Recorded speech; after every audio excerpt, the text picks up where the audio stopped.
రాక్షస రాజ్యం నడుస్తూ ఉంది. నిజంగా దేవుడి దగ్గరికి వెళ్ళే కార్యక్రమాన్ని కూడా అడ్డుకునే మనస్తత్వం బహుశా నా రాజకీయ జీవితంలో నేను ఎప్పుడు చూడలే.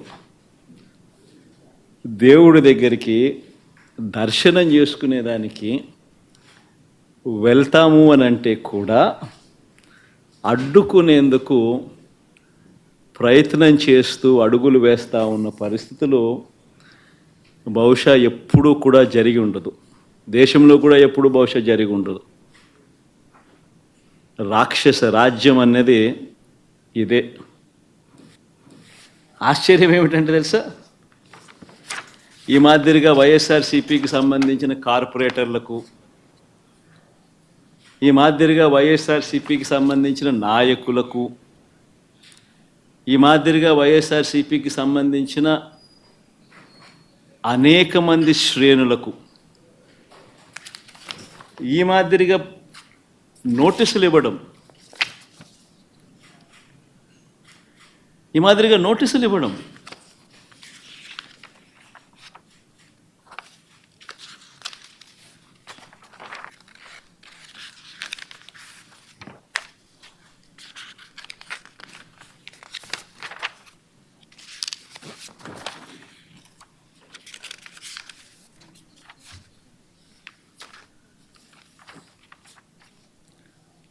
నోటీసులో ఏమని రాస్తారు,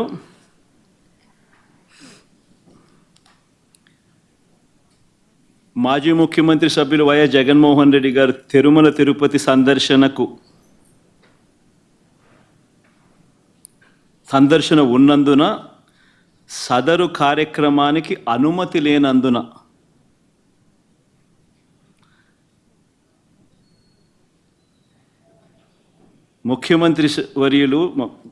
మాజీ ముఖ్యమంత్రి వర్యులు వైఎస్ జగన్మోహన్ రెడ్డి గారి తిరుమల తిరుపతి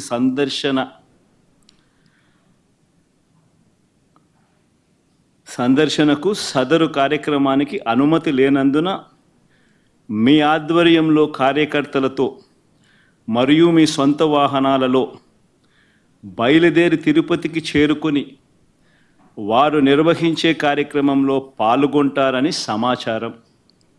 కావున అనుమతి లేని పై తెలిపిన కార్యక్రమమందు పాల్గొనడం చట్టరీత్యా వ్యతిరేకమని తెలియజేస్తూ ఇవ్వబడుతున్న నోటీసు.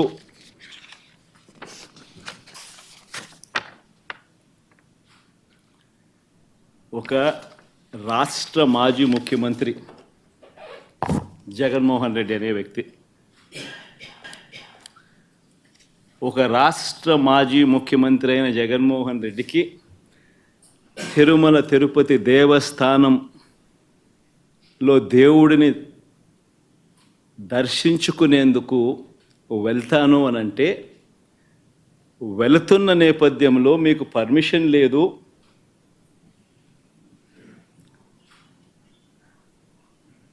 ఆ కార్యక్రమంలో ఎవరు పాలుపంచుకున్నా మీ అందరినీ అరెస్ట్ చేస్తాము అని గుడికి పోవడానికి పోతా ఉంటే నోటీసులు ఇస్తూ ఉన్నారు. నిజంగా ఆలోచన చేయమని అడుగుతా ఉన్నా. ఏ ప్రపంచంలో ఉండం? రాక్షస రాజ్యం కాదా ఇదని అడుగుతా ఉన్నా.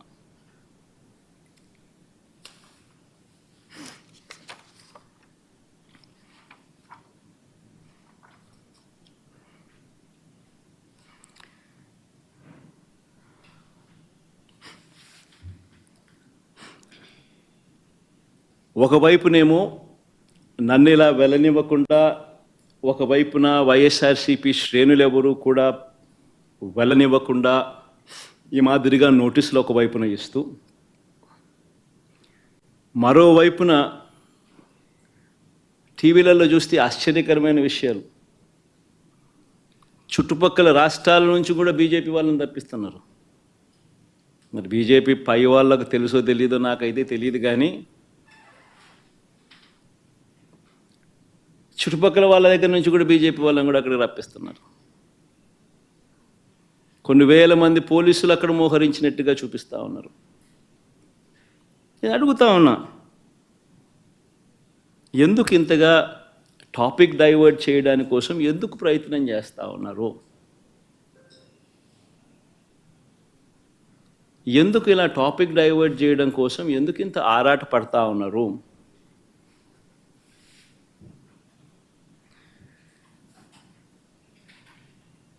గమనించినట్లయితే తిరుపతి లడ్డూల విషయంలో తాను చెప్పినవన్నీ, చంద్రబాబు చెప్పినవన్నీ అబద్ధాలు అని ఒక్కొక్కటిగా రుజువు అవుతూ కనిపిస్తూ ఉన్నాయి.